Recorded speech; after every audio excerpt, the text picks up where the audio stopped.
Hey guys, how's it going? It's Janie over here at JaniesSweets, and in this episode I'm coming at you with a tutorial on how I made this semi-naked floral bridal shower cake. So if you want to learn how I made this, keep on watching. So I'm starting out with a 10-inch cake at the bottom. So I have here three 10-inch cakes that I've baked, and I have wrapped them in saran wrap and popped them in the refrigerator overnight. I like to do this when I'm stacking cakes so that it is pretty firm when I'm stacking them one on top of each other.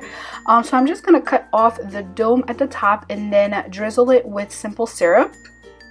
And then I am going to place it onto my 10-inch board.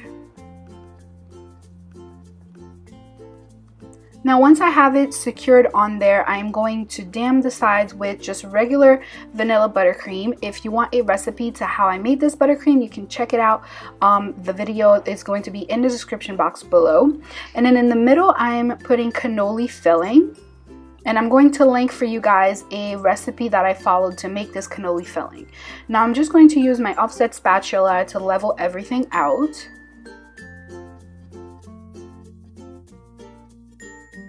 And then I'm just going to repeat the same process until I'm completely done with all three layers.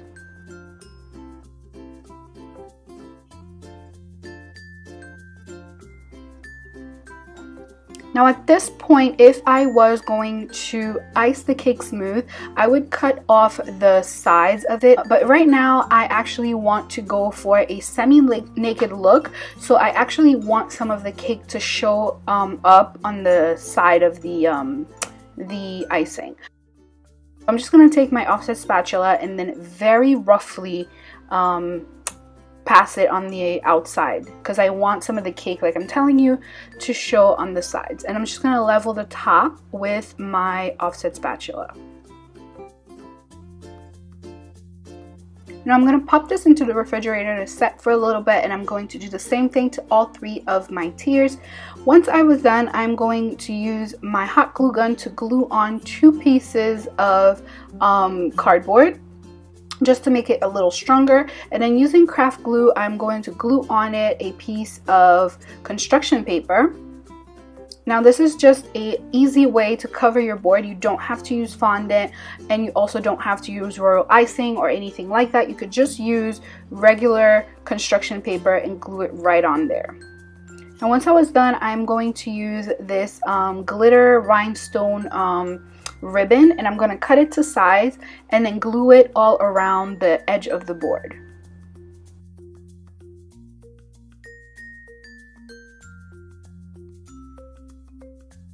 Now using again the hot glue gun, I'm going to place the cake right on top of it. Now remember, the cake is sitting on a cardboard before I place it onto the cake board. So then I'm going to cover up the bottom board with that same rhinestone, and I'm just going to cut it to size.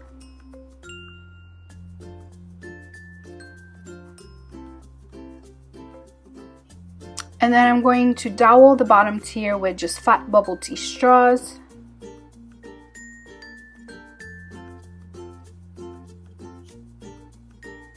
And then add the middle tier right to it. Doing the same thing, I'm going to cover it with the rhinestones, just so that the board does not show.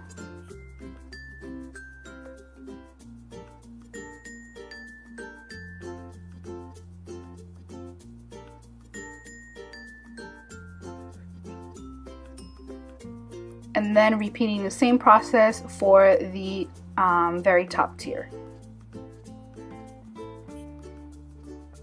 Now I always use a piece of parchment paper in between my tiers, just so that the top tier does not lift off with the buttercream from the bottom. I've talked about this before. Now for the flowers, what I'm going to do is I'm going to pierce the flower with a piece of floral wire, and then cover the entire wire with my floral tape, so that the wire does not touch the actual cake, only the tape will, and that way it'll be safer, or it'll be food safe.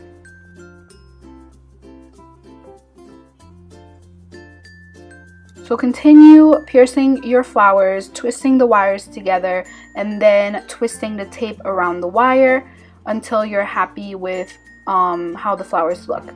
Now I'm going to start placing them onto the cake. Now all I'm doing is I'm just piercing it right onto the cake, and I'm just going to go for balance. I'm going to put one on the right, one on the left, and then one on the right again, and then I just go ahead and put the filler flowers all around.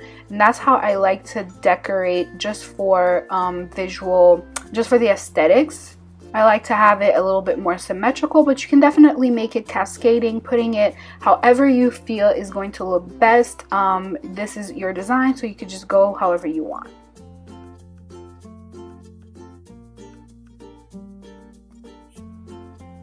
And one thing that I always like to say is make sure that your flowers do not have any bugs or dirt on them so before you put them onto the cake, because you want to definitely make sure it is safe. So this is it, you guys. Once you're done, this is how the cake will turn out. I really hope you've enjoyed this tutorial. If you did, please give it a thumbs up and share it with your friends and families. As always, you can check out my last video by clicking on this annotation to your left. I am on Instagram as well as on Facebook. All of my socials are at @JaniesSweets. Subscribe to the channel so that you do not miss out on any of my future videos. So that is it for this week's tutorial, guys. I love you. I'll talk to you next time.